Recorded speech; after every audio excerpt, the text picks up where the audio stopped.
Dear students, pericyclic reactions को आगे बढ़ाते हुए आज मैंने दूसरे तरह का मॉलिक्यूल लिया है जिसका नाम है हेक्सा 1,2,3 ट्राइइन। यह भी जो मॉलिक्यूल है ओपन चेन ट्राइइन है जो स्टार्टिंग मटेरियल के रूप में काम करता है।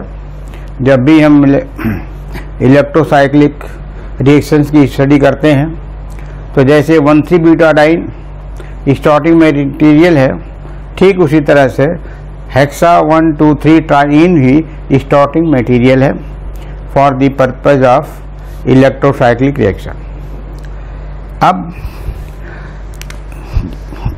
इसकी पेरिसाइक्लिक केमिस्ट्री में क्या क्या रोल है वो मैं तो आगे बताऊंगा, लेकिन थोड़ा सा जनरल डिस्कशन हेक्सा ट्राइइन के बारे में करना चाहता हूँ। इस हेक्सा ट्राइइन के अंदर हम पाई मॉलिक्यूलर ऑर्बिटल की चर्चा करेंगे। इस ऑर्बिटल में जो सिमेट्री है वो डिस्कस करेंगे। इस ऑर्बिटल में कौन सा होमो है, कौन सा लूमो है under thermal as well as photochemical conditions. तो जैसा आप जानते हैं कि open chain triene, it is open chain triene है, कॉन्जुगेटेड ट्राइइन है, conjugated ट्राइइन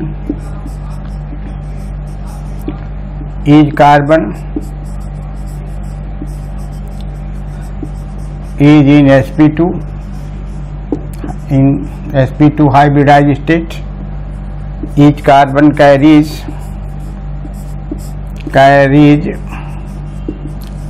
1p orbital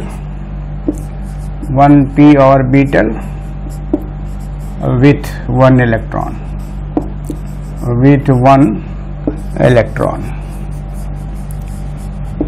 Total number of p orbitals, total number of p orbital is equal to 6. Hence 6 pi molecular orbitals are formed in hexa 1,2,3 triene. So total number of pi molecular orbital is equal to 6। या दूसरे शब्दों में कहते हैं कि number of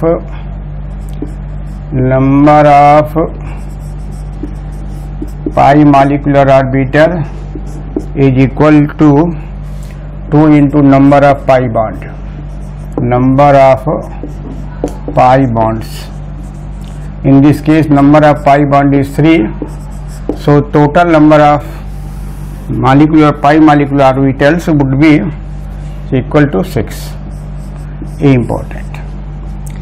ये सभी hexa 1,2,3 ट्राइइन के सभी ऑर्बिटल्स हमने ड्रॉ कर दिया है। समय की बचत करने के लिए मैंने ऑलरेडी इसको बना भी दिया है। अब इसमें एक रो और ऐड करूँगा, इसके बाद में आगे बढ़ूँगा। जो पेरिसाइक्लिक रिएक्शन से संबंधित प्रॉब्लम्स हैं उसको डिस्कस करूंगा इसमें कि इसका रोल क्या है। एक और आप ऐसा कर लीजिए।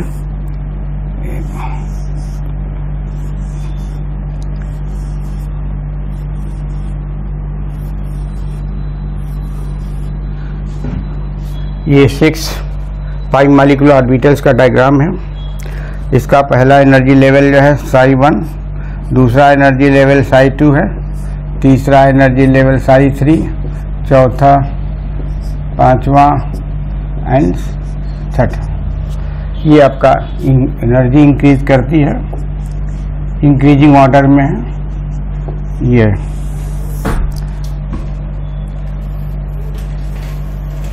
इंक्रीजिंग ऑर्डर में।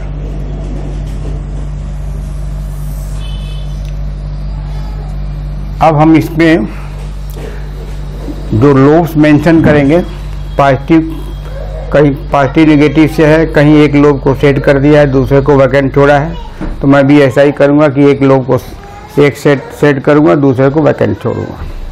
तो इसमें सबसे इम्पोर्टेंट पॉइंट ये है कि नंबर ऑफ नोड्स कितने होंगे। number of nodes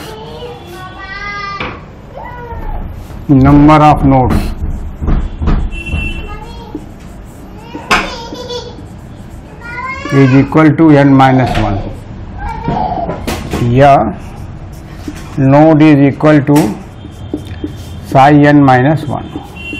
psi जो आपके जानते हैं कि एनर्जी लेवल्स है और वही एनर्जी लेवल n भी है,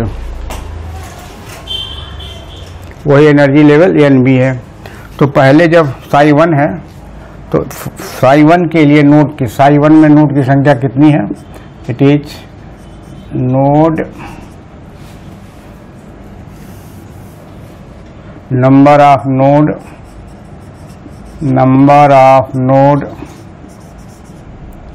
in energy level psi 1, it is equal to 1 minus 1 is 0, psi 2 में 82 minus 1 is equal to 1, psi 3 it is 3 minus 1 equal to 2, psi 4 minus 3 1 is equal to 3, psi 5 equal to 5 minus 1 equal to 4 and psi 6 is equal to 6 minus 1 is equal to 5।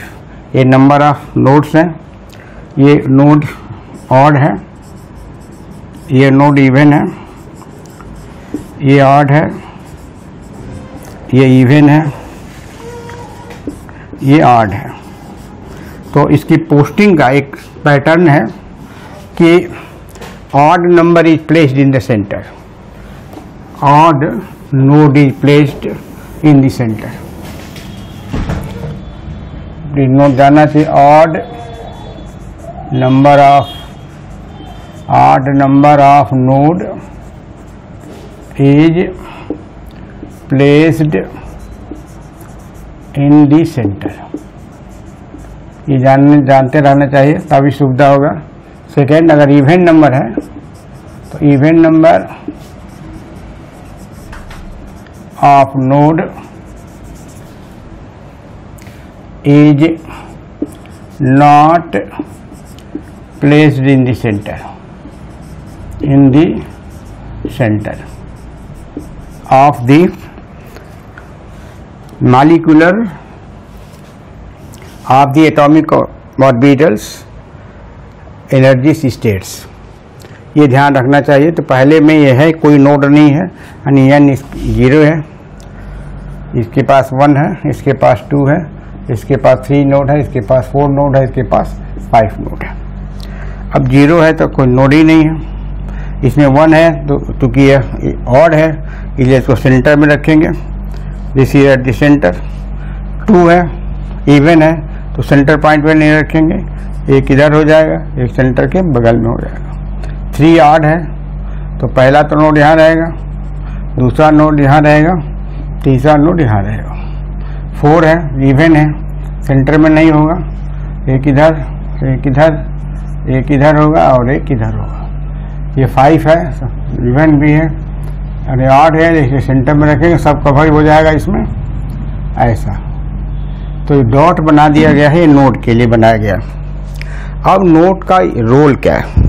Node की सहायता से हमको क्या relief मिलती है study में, ये जानना जरूरी है। ये ध्यान रखना चाहिए कि हम सेट बनाते हुए आगे बढ़ेंगे और जहाँ नोड आएगा वहाँ का सेट रिवर्स हो जाएगा। जैसे यहाँ पर कोई नोड नहीं है, आराम से अपना सेट देते जाइए ऐसे। यदि सेट है, ये पी का सब लोब अपर जो है लोब शेडेड है इसमें, इसके देखिए इसको भी वैसे सेट करते जाइए, कंटिन्यू करिए, इसको भी कंटिन्यू करिए। लेकिन अब नोड आ गया उलट दीजिए, तो उलटेंगे तो ऐसा हो जाएगा। अब इसके आगे कोई नोड नहीं, अब इसी को कंटिन्यू कर जाइए, ये कंटिन्यू हो गया। अब देखिए यहाँ को सेट से शुरू कीजिए, फिर सेट डाल दीजिए, यहाँ नोड आ गया, सेट को उल्टा कर दीजिए, फिर रिपीट वैसे चलिए, फिर सेट को उलट दीजिए, फिर वैसे ही चलिए ऐसे। यानी जहाँ पर नोड आया है वहाँ पर सेट रिवर्स हो जाएगा। यहाँ देखिए इसको ऐसे सेट करेंगे, अब यहाँ नोड आ गया, रिवर्स कर दीजिए। यहाँ नोड नहीं है बीच में, कंटिन्यू करिए। नोड आ गया, रिवर्स कर दीजिए। नोड नहीं है, कंटिन्यू रखिए। नोड आ गया, रिवर्स कर दीजिए। ऐसे ये देखिए, ये आप शुरू ऐसे ही करिए सेट से। नोड आ गया, रिवर्स कर दीजिए। फिर नोड आ गया, उल्टा चलिए। अब उसको वैसे ही कर चलिए। कोई नोड नहीं है, यहाँ नोड आ गया तो इसको उलट के यहाँ ला दीजिए। फिर ऐसे कर दीजिए। तो नोड की सहायता से हमको जो लोब्स की साइंस हैं या प्रोजेक्शंस हैं वेव का समझने में सुविधा होती है। और इसमें देखिए ऐसा नोड आ गया, रिवर्स कर दीजिए। नोड आ गया, फिर रिवर्स चले जाइए। फिर नोड आ गया, रिवर्स कर दीजिए। फिर नोड आ गया, रिवर्स चले जाइए। फिर नोड आ गया, रिवर्स कर जाइए। इसको आप लिखना चाहते हैं तो लिख भी लीजिए। तो टाइम आपको मैं देता हूँ।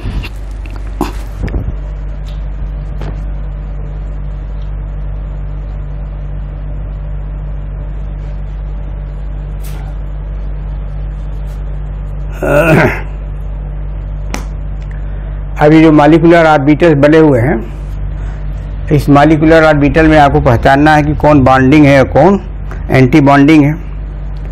तो एंटी बॉन्डिंग और बॉन्डिंग को पहचानने के लिए हम आपको सपोर्टिंग फैक्ट बताते हैं। जैसे इथाइलिन के केस में मान लें 2 p ऑर्बिटल्स हैं, ये p ऑर्बिटल्स हैं, ये p ऑर्बिटल्स हैं। ऐसा दोनों का इलेक्ट्रॉन वेव का प्रोजेक्शन सेम डायरेक्शन में, सेम फेज है। ये सेम फेज है, सेम फेज। p का सेम फेज है। अगर सेम फेज में ओवरलैप करते हैं यहाँ पर तो बॉन्डिंग मॉलिक्यूलर ऑर्बिटल बनती है, या दूसरे शब्दों में कहते हैं कि कंस्ट्रक्टिव इंटरफेरेंस ऑफ वेव है। तो दिस इज ये Cn है। Cn बराबर है constructive interference of wave, interference of electron wave है। ये p ऑर्बिटल का वेव यानी इलेक्ट्रॉन वेव है। एक ही इलेक्ट्रॉन इसके पास है p में, प्रत्येक p में एक इलेक्ट्रॉन है, तो उससे ये है। इसी को कंस्ट्रक्टिव इंटरफेरेंस से क्या बनता है कि बॉन्डिंग मॉलिक्यूलर ऑर्बिटल बनती है। इससे, इस इंटरफेरेंस से this produces bond, this produces bond, यानी बॉन्डिंग मॉलिक्यूलर ऑर्बिटल बनाएगा। अगर उसके उलट चलिए, ये ऐसा है, इसका इलेक्ट्रॉन वेव ऐसा है, और ये इसका ये लोग ऐसा एंटी हो गया। तो यहाँ पर जिससे ऐसा करेंगे तो यहाँ का ये Dn है। Dn का मतलब होता है, नहीं Dn नहीं है, ये Di है। और यहाँ पर Cn नहीं है, Ci है। Ci है यहाँ पर कंस्ट्रक्टिव इंटरफेरेंस। यहाँ पर D जो है वो डिस्ट्रक्टिव इंटरफेरेंस है। D मीन्स डिस्ट्रक्टिव इंटरफेरेंस, यानी इसके वेव्स तो इंटरफियर करेंगी लेकिन बॉन्ड मेकिंग नहीं होगी। तो Di से बॉन्ड नहीं बनता है। इससे लिख सकते हैं no bond formation, no bond formation. आप इसी को कहते हैं कि बॉन्डिंग ऑर्बिटल है, ये BMO है, इसको बोलते हैं बॉन्डिंग मॉलिक्यूलर ऑर्बिटल है, और इसको एंटी बॉन्डिंग मॉलिक्यूलर ऑर्बिटल इसको बोलते हैं। लेकिन हम इसका एक्सप्लेन Di और Ci से करेंगे क्योंकि इतना स्पेस इसमें नहीं मिलेगा। तो आप जान लीजिए कि इस तरह से इलेक्ट्रॉन वेव्स जो हैं इंटरफेयर करती हैं। कंस्ट्रक्टिव करने से बॉन्ड का फॉर्मेशन होता है और डिस्ट्रक्टिव करने से बॉन्ड का फॉर्मेशन नहीं होता है। अब इसका सहारा हम यहाँ लेंगे। अब यहाँ पर नोट्स तो लिख दिया, अब इसको मैं हटाता हूँ। अब मैं आपको बॉन्डिंग दिखलाता हूँ। अब इसमें देखिए Cn लिखिए, कंस्ट्रक्टिव इंटरफेरेंस कितना हो रहा है। देखिए ये सेम फेज है, ऐसे ऐसे ऐसे ऐसे ऐसे इंटरफेरेंस सेम जब हो, अपर ऐसा ही है, लोअर भी ऐसे ही है। तो इसमें एक CI यहाँ है, दूसरा CI यहाँ है, तीसरा CI यहाँ है, चौथा और पांचवा। तो कंस्ट्रक्टिव CN क्यों लिखता हूँ, CI है, तो इसमें कंस्ट्रक्टिव इंटरफेरेंस 5 है और कोई डिस्ट्रक्टिव नहीं है, तो डिस्ट्रक्टिव इंटरफेरेंस ऑफ वेव जो है वो 0 है। इसमें देखिए कंस्ट्रक्टिव, देखिए एक कंस्ट्रक्टिव CN CI, 2 CI हो गया, 3 CI हो गया, 4 CI हो गया, और ये जो बीच वाला है ये DI है। ध्यान रखिएगा, दिस इज DI है, डिस्ट्रक्टिव इंटरफेरेंस है, क्योंकि इनका सेट देखिए यहाँ पर वैकेंट है, ये है। तो इलेक्ट्रॉन का वेव का जो इंटरफेरेंस हो रहा है वो ऐड नहीं, प्लस नहीं हो रहा, माइनस हो रहा है, तो डिस्ट्रक्टिव इंटरफेरेंस है। तो इसमें CI कितना हो गया, कंस्ट्रक्टिव इंटरफेरेंस हो गया 4, डिस्ट्रक्टिव इंटरफेरेंस हो गया 1। उसी तरह से जब इसमें चलेंगे तो आप देखेंगे कि यहाँ क्या हो रहा है, CI यहाँ है, फिर CI यहाँ है, फिर CI यहाँ है, तो CI में कितना हो गया, 3 हो गया। और DI देखिए डिस्ट्रक्टिव कितना हो रहा है, डिस्ट्रक्टिव एक ये हो रहा है यहाँ से और एक यहाँ से हो रहा है, तो DI 2 हो गया, 2 हो गया। तो इस तरह से डिस्ट्रक्टिव और constructive interference of electron waves of p orbital हो रहा है। तो जहाँ पर कंस्ट्रक्टिव ज़्यादा है और डिस्ट्रक्टिव कम है वहाँ बॉन्ड फॉर्म होगा। वैसे ही अगर यहाँ देखेंगे तो CI होगा 4 और DI होगा यहाँ पर एक कम हो जाएगा, 1 हो जाएगा, और यहाँ पर CI 5 हो जाएगा, वैसे कैलकुलेट कर लीजिएगा।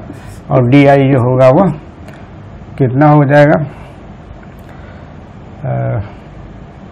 देखता हूँ, 3 में 3 और 2 है, 4 में 4, देखता हूँ कितना हो रहा है इसमें, 0 है, 1 है, 2 है, 1 2 3 होना चाहिए, 3 होगा, यहाँ पर 2 होगा। और देख भी लेते हैं, 1 2 और 3, 1 और 2 सही है। यहाँ देखिए यहाँ पर DI है, दिस इज DI डिस्ट्रक्टिव, यहाँ पर CI कंस्ट्रक्टिव, फिर DI, फिर CI, फिर DI, फिर हाँ हो गया। तो इसमें DI कितना हो गया, 1 2 और 3,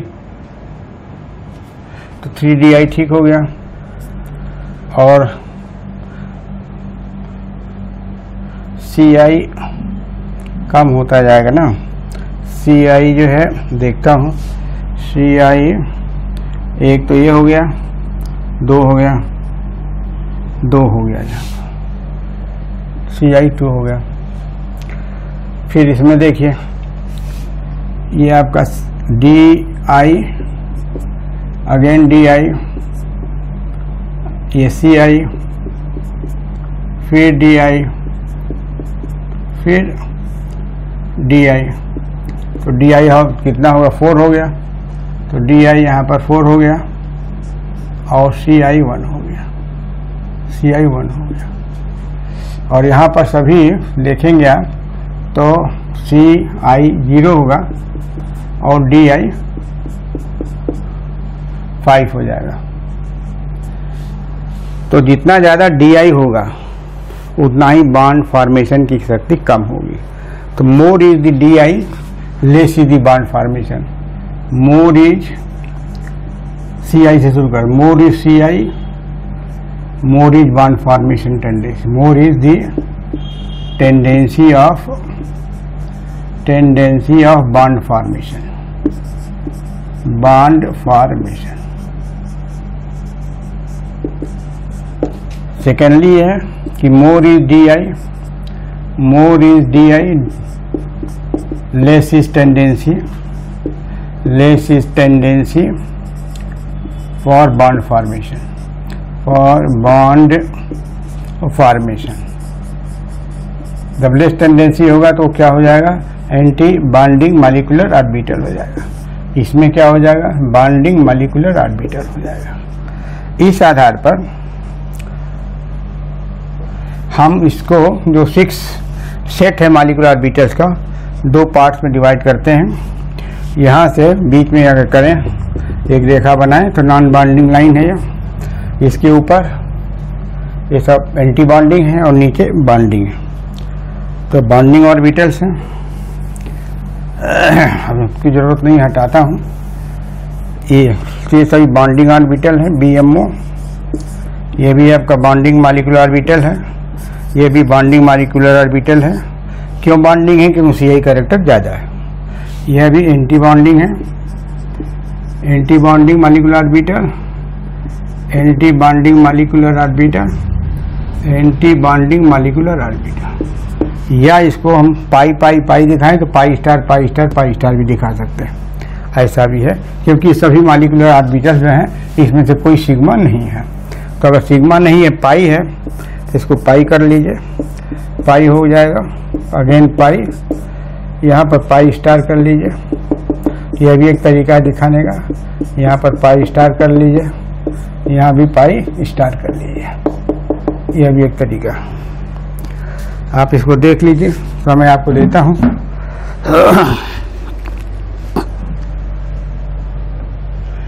तीन इसमें पाई मॉलिक्यूलर ऑर्बिटल्स हैं और 3 जो हैं वो pi star bonding molecular orbital है, जिसे एंटी बॉन्डिंग मॉलिक्यूलर ऑर्बिटल भी कहा जाता है। अब इसमें इलेक्ट्रॉन का जो डिस्ट्रीब्यूशन होगा वो इम्पोर्टेंट है, क्योंकि इसके अंदर कुल 6 इलेक्ट्रॉन्स हैं। तो जब 6 इलेक्ट्रॉन्स हैं तो इसका जो इलेक्ट्रॉनिक कन्फिगरेशन बनाया जाएगा, इलेक्ट्रॉनिक कन्फिगरेशन EC, इसमें 2 electron of opposite spin, 2 electron of opposite spin और 2 इलेक्ट्रॉन ऑफ अपोजिट स्पिन। इसमें कोई इलेक्ट्रॉन नहीं, नो इलेक्ट्रॉन। ये इसका इलेक्ट्रॉनिक कन्फिगरेशन है। अब हमको बताना है, इसमें सिमेट्री बताना आपको, सिमेट्री का क्या कंसेप्ट है। तो सिमेट्री के लिए इसको फिर हम हटाते हैं, सिमेट्री के लिए फिर इसको हमको DI वगैरह सब हटाना पड़ेगा, तभी हम सिमेट्री समझा पाएंगे। वैसे 1,3 ब्यूटाडाइन की सिमेट्री का जो पैटर्न है वही पैटर्न इसमें भी लागू होता है। तो यदि आप 1,3 ब्यूटाडाइन के कॉन्सेप्ट से परिचित हैं, जो हमारे पहले वीडियो में है, अगर उसको देख लेंगे तो इसको भी आसानी से समझ सकते हैं। ये थोड़ा समय तो लग रहा है, लेकिन आपके इंटरेस्ट के लिए करना ही पड़ेगा।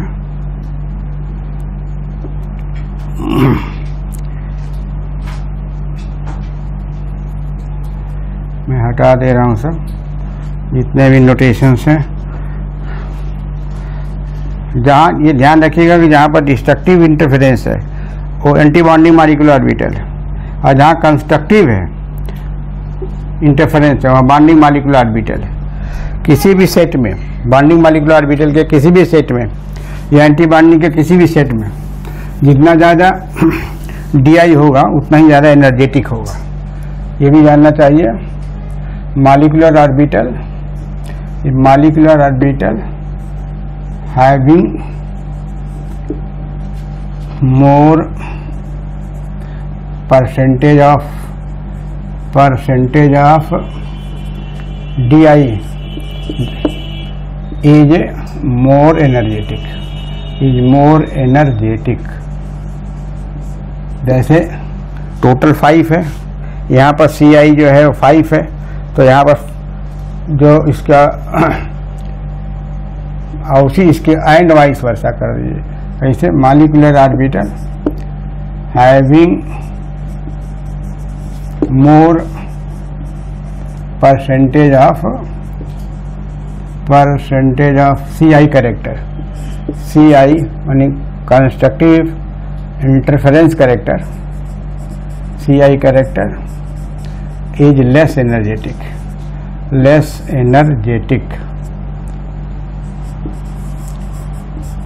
अब इसमें आप देखे होंगे CI 5 था, ये था, तो इसमें CI कैरेक्टर जो है 100% है और DI कैरेक्टर 0% है। ऐसे ही निकाल लीजिएगा। यहाँ पर 5 में CI कैरेक्टर जो है वो 0% है और DI कैरेक्टर जो है वो 100% है। ऐसे बीच का निकाल लीजिएगा। यहाँ पर CI80 आ जाएगा, 60 आ जाएगा, ऐसे आएगा। ये कैलकुलेट कर लीजिएगा। इसीलिए यह जो सीक्वेंस है एनर्जी का बढ़ता हुआ क्रम लिखा गया है। इस आधार पर एनर्जी का जो रिलेटिव ऑर्डर होगा, रिलेटिव ऑर्डर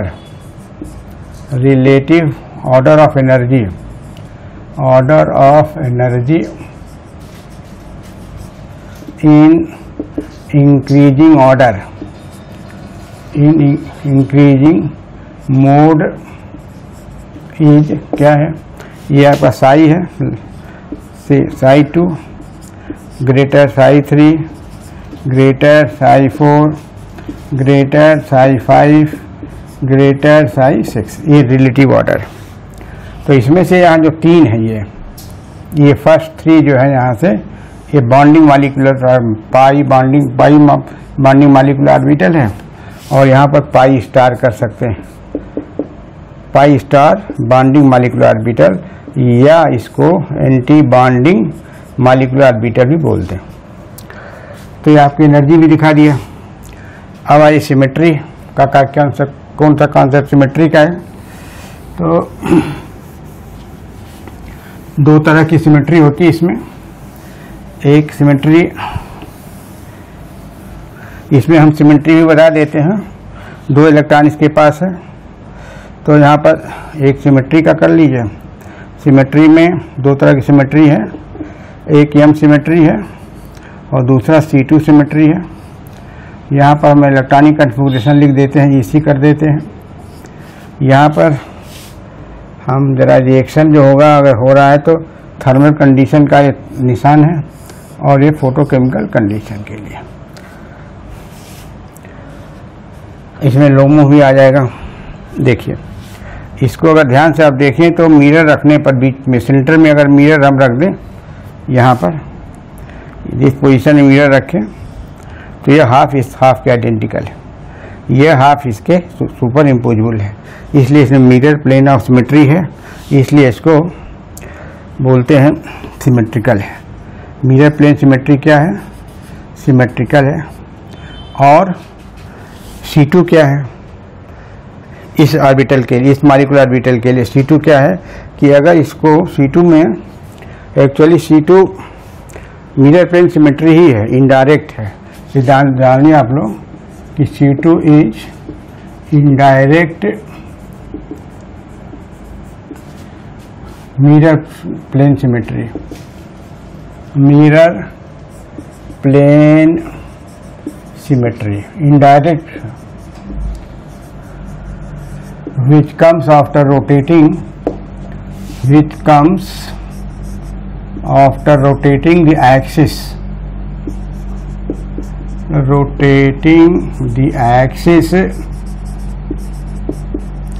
through 180 डिग्री।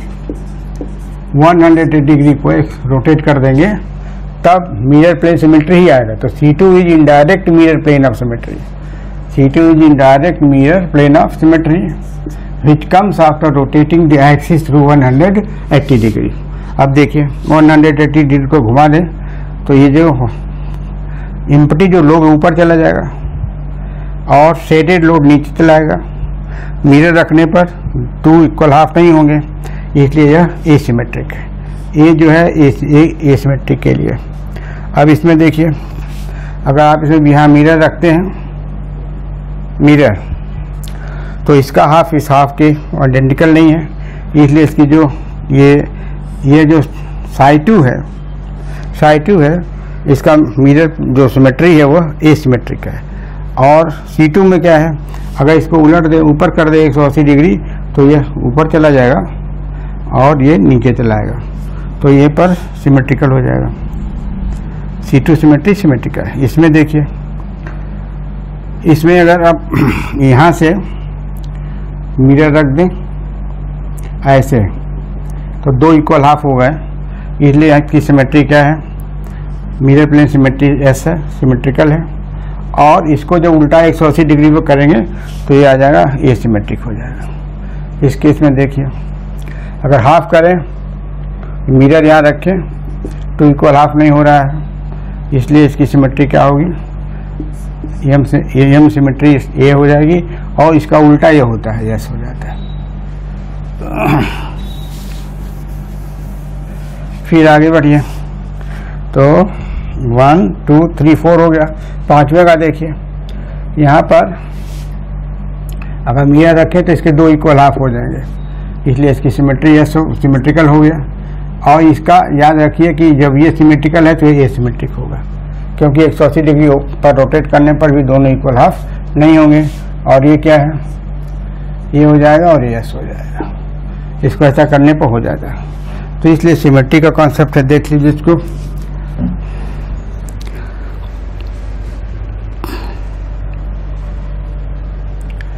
ये ध्यान रखिए, ट्रिक एक है कि अगर एम एस है तो C2 जो है एसिमेट्रिक हो जाएगा, एस सिमेट्रिकल है, ए सिमेट्रिकल है।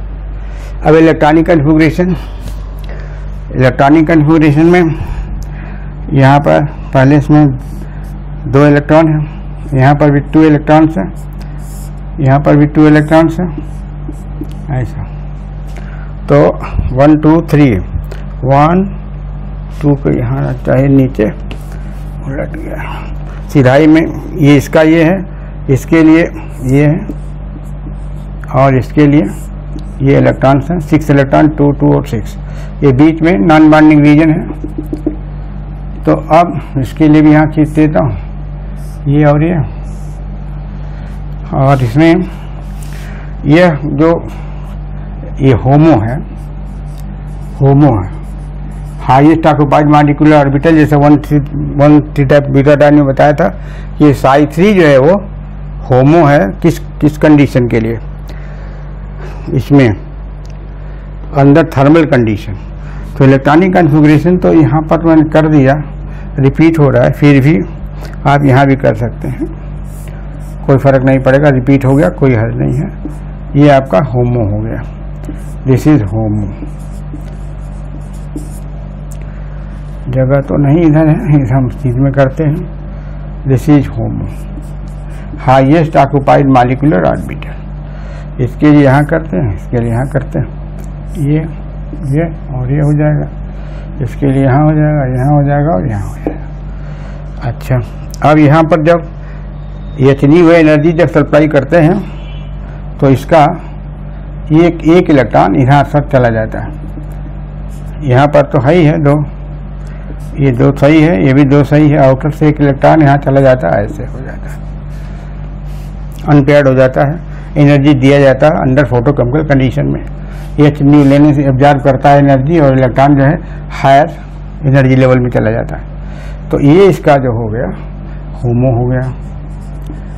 थर्मल कंडीशन में ये होमो है, 4 Psi4 is homo under thermal condition, और Psi3 याद रखिएगा, Psi3 is homo under Psi4 is homo under photochemical condition, and Psi3 is homo for ये इन प्रेजेंस ऑफ हीट है, जिस थर्मल कंडीशन है। तो इस तरह से, और इसके लिए होमो के बाद लूमो आता है, इसमें ये लियमो, इसका लूमो और इसका लूमो, ये हो जाएगा। लूमो और होमो में बता चुका हूँ, लोएस्ट अनऑक्युपाइड मॉलिक्यूलर ऑर्बिटल, और होमो हाईएस्ट ऑक्युपाइड मॉलिक्यूलर ऑर्बिटल। इसको सोमो भी बोलते हैं, सिंगली ऑक्युपाइड मॉलिक्यूलर ऑर्बिटल। तो जब भी आप इससे रिएक्शन आप करेंगे, इम्पोर्टेंट इस चीज को पढ़ाने का उद्देश्य क्या है? उद्देश्य ये है कि ये क्यों लड़कों को बताया जाता है कि हमको फोकस करना है Psi3 के ऊपर और Psi4 के ऊपर फोकस करना है। क्यों फोकस करना है? क्योंकि Psi4 का रोल अंदर फोटोकेमिकल कंडीशन में है, क्योंकि इसका होमो यहाँ है और रिएक्शन होमो से ही होता है। और Psi3 को क्यों फोकस करना है कि थर्मल कंडीशन में ये Psi3 इसका होमो है, ये पूछा जाता है कि होमो बताइए, थर्मल कंडीशन का होमो कौन सा ये है, एनर्जी स्टेट है, और फोटोकेमिकल कंडीशन का कौन सा है, ये आपको जानते रहना चाहिए। अच्छा, इसकी उपयोगिता क्या है कि ये सब इलेक्ट्रोसाइक्लिक रिएक्शंस में यूजफुल होते हैं। तो ये जो कॉन्सेप्ट है, it is useful for making the reaction possible in electrocyclic reaction. जैसे देखिए आपका ये मैंने बना दिया। अब टर्मिनल फोकस कहाँ करना है कि साइड 3 के टर्मिनल पर देखना है। ये होमो है, साइड 3 का होमो थर्मल कंडीशन में है, ध्यान रखिएगा। तो अब इसका हम फोकस करेंगे केवल जो टर्मिनल पी ऑर्बिटल्स हैं। तो इसका लोब ऊपर है, इसका लोब ऊपर है, अपर लोब दोनों शेडेड है, अपर लोब दोनों शेडेड है साइड 3 में, और यही साइक्लाइज करेगा तो पाई बांड सिग्मा बांड में बदलता है।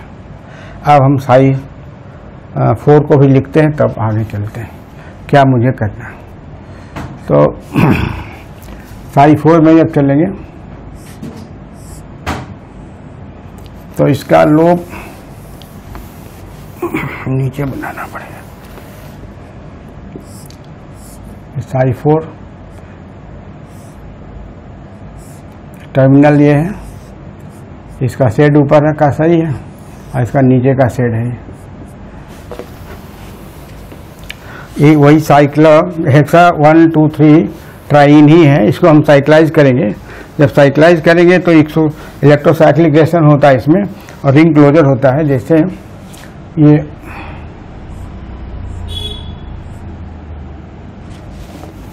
मैं सुविधा के लिए आपको बना देता हूँ, यहाँ पर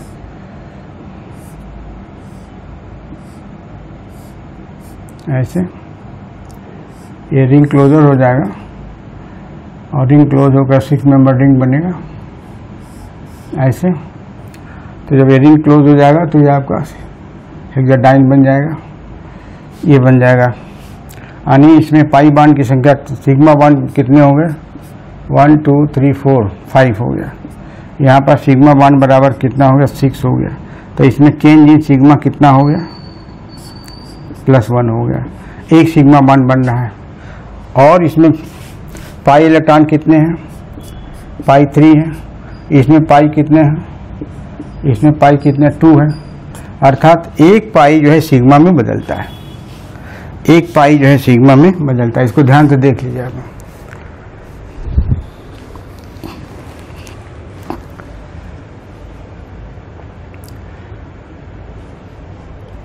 जैसा आप जानते हैं कि पी ऑर्बिटल पैरेलल पोजीशन में है, पैरेलल ओवरलैपिंग से पाई बांड बनता है, लेकिन हमको पाई बांड को सिग्मा बांड में कन्वर्ट करना, इसलिए इसको रोटेट कराया जाता है। सिग्मा बांड को बनाने के लिए रोटेट करते हैं, रोटेट करते हैं। कितना रोटेट करते हैं, रोटेटेड ओनली 90 डिग्री। अब इसको हम अगर सिग्मा में बदलना है तो इस लोब को एक साथ लाएंगे, तो इसको हम उलट वो करते हैं, उल्टा का। अगर हम इसको इधर ले आते हैं तो ये लोब नीचे हो गया, इसके उल्टा अगर ये करें तो ऐसा हो जाएगा। तो जो केमिस्ट्री है डिटेल में हम आगे बताने वाले हैं इसको, वो तो थोड़ा सा आपके माइंड को सेट करने के लिए मैं यहाँ डिस्कस कर दे रहा हूँ, ओनली जस्ट आप ये बनाने के लिए। देखिए यह रोटेट हो गया, जो अपोजिट होता है जिसको कहते हैं डिसरोटेशन हो रहा है। डिसरोटेशन का मतलब डिसिमिलर रोटेशन। अगर एक पी जो है क्लॉकवाइज घूम रही है तो दूसरी पी एंटी क्लॉकवाइज घूम रही है, इसको क्या कहते हैं डिसरोटेशन। तभी सिग्मा बांड का फॉर्मेशन पॉसिबल होगा, अदरवाइज पॉसिबल नहीं होगा। तो यह जो डिसरोटेशन होता है, क्योंकि साई 3 किसका है होमो, तो अंडर थर्मल कंडीशन है, अंडर थर्मल कंडीशन है, ध्यान रखिएगा। और यहाँ देखिए साई 4 है, साई 4 में ये साई 4 होमो किसका है, वही हेक्साडाइन का है। किस कंडीशन में है, अंडर फोटोकेमिकल कंडीशन में। तो अब यहाँ पर क्या होगा, फोटोकेमिकल कंडीशन में तो इसको हम दोनों को सेम डायरेक्शन में घुमाएंगे, इसको भी इधर घुमाएंगे तो इसको भी इधर घुमाएंगे। तो इसको इधर घुमाएंगे तो होगा क्या ऐसे, तो ये जो शेडेड है बाहर हो जाएगा, इसका भी शेडेड बाहर हो जाएगा, ये जो वैकेंट बाहर पड़े रहेंगे, ये भी सिग्मा बांड हो गया। तो चूंकि सेम डायरेक्शन में क्लॉकवाइज है, दोनों क्लॉकवाइज में कर दीजिए या दोनों एंटी क्लॉकवाइज कर दीजिए, लेकिन दोनों एक ही तरह का रोटेशन होना चाहिए। ये भी 90 डिग्री का होगा, इसको कहते हैं कान रोटेशन। कान रोटेशन किस कंडीशन में? Under photochemical condition. हम डिटेल में आपको पढ़ाने वाले हैं आगे। आज के लिए इतना ही। Thank you very much.